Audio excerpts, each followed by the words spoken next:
কিছু বিষয় পরিবর্তন হচ্ছে। এটা দেখার পরে আমি তো আর এক ঢোক পানিও খেতে পারবো বলে মনে হচ্ছে না। এই যে ময়লাগুলো উপরের দিকে উঠছে, খেয়াল করে দেখুন কি একটা ভয়াবহ অবস্থা। অনেক বছর ধরে যে পানিটা পান করছিলাম সেই পানির অবস্থাটা হচ্ছে এটা। ফিল্টারিং হওয়ার পরেও এই অবস্থা থাকে। এটা টেস্ট করার পরে দেখলাম, আমি জানি না এই ময়লাটা আসলে খাওয়া যায় কিনা, যদিও বলা হয় যে এটা বিশুদ্ধ পানি।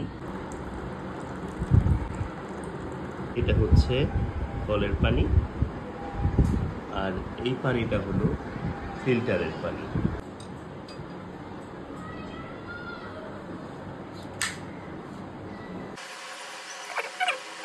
নিশ্চিতভাবে বোঝা যায়, হ্যাঁ পানিটা দেখতে পাবেন আপনি এই অবস্থায় আছে।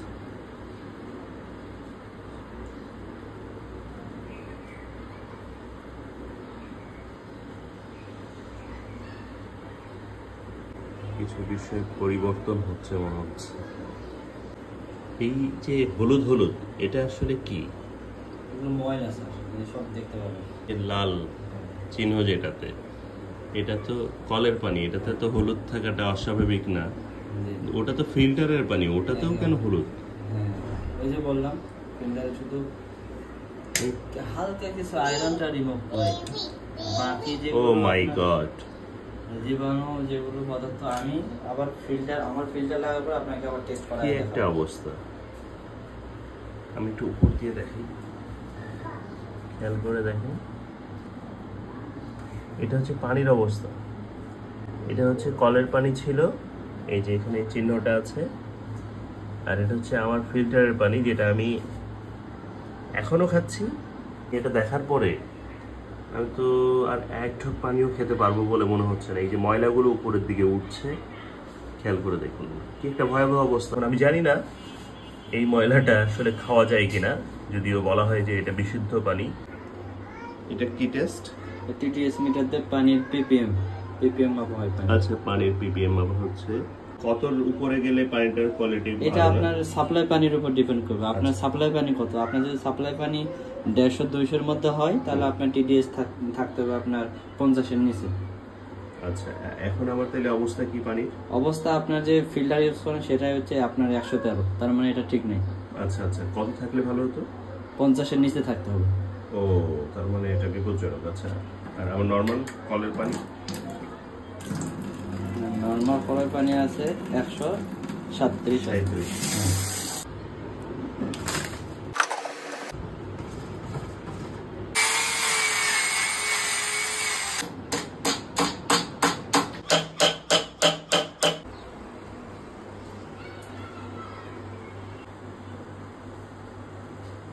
পানিটা কি পর্যায়ে আছে?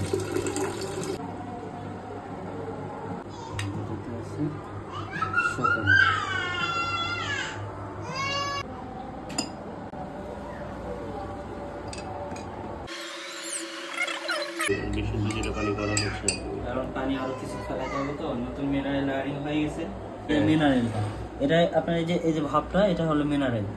এই পানিটা দেখুন, সাধারণ যে ফিল্টার রয়েছে সেই ফিল্টারটাতে আমি যে পানিটা দীর্ঘদিন বেশ অনেক বছর ধরে যে পানিটা পান করছিলাম সেই পানির অবস্থাটা হচ্ছে এটা।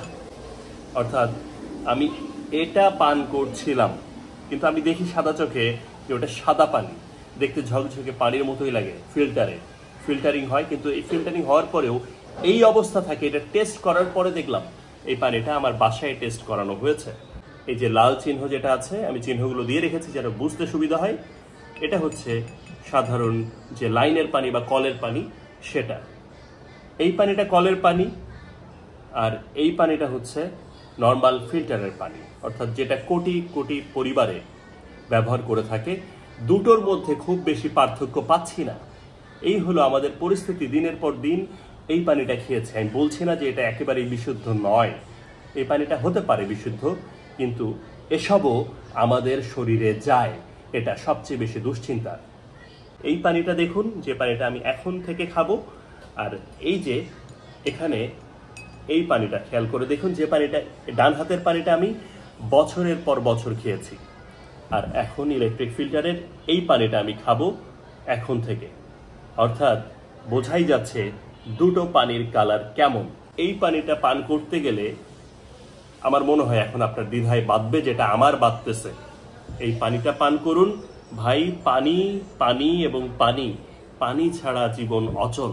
পানি, আপনাকে যত ভালো পানি খাবেন আপনার শরীরের রোগ প্রতিরোধ ক্ষমতা তত ভালো থাকবে, শরীরের হেলথ কন্ডিশনও তত ভালো থাকবে, না হলে অনেক বিপদে পড়ে যাবেন। আমি আজকের যে আমার ইলেকট্রিক ফিল্টার লাগানো হয়েছে, পুরো প্রসেসটার মধ্যে আপনাদেরকে নানাভাবে আমি আমার যে এখানে ইঞ্জিনিয়ার ছিল, যিনি এটা দেখেছেন এবং সেট করেছেন, তার সঙ্গে আলাপ করে প্রত্যেকটা বিষয়ে বুঝে বুঝে দেখার চেষ্টা করেছি যে আসলে এই পানিটাতে আমি কতটুকু লাভবান হচ্ছি। উৎসাহিত করছি, কষ্ট করে হলেও, বেতন থেকে কিছু টাকা বাঁচিয়ে হলেও আপনি দয়া করে ভাই একটু ইলেকট্রিক ফিল্টার লাগান। এটা দুঃখজনক যে আমাদের দেশে বিশুদ্ধ পানি পাওয়ার জন্যে বেশ টাকা খরচ করতে হয়, কিন্তু কি করবেন, যে সিচুয়েশনে চলে আসছে সেই সিচুয়েশন থেকে তো আর পিছনে যেতে পারবেন না। তাহলে যেটা পারবেন সেটা হচ্ছে 1 টাকা 2 টাকা 4 টাকা 1000 2000 করে জমিয়ে এই ভালো পানিটা খাইতে হবে এবং আপনার পরিবার পরিজন সন্তান সন্তানাদিকে খাওয়াতে হবে। এটা হচ্ছে আপনার আমার দায়িত্ব। আশা করছি মেসেজটা পরিষ্কার। আপনারা সবাই ভালো থাকুন, সুস্থ থাকুন। আসসালামু আলাইকুম ওয়া রাহমাতুল্লাহ।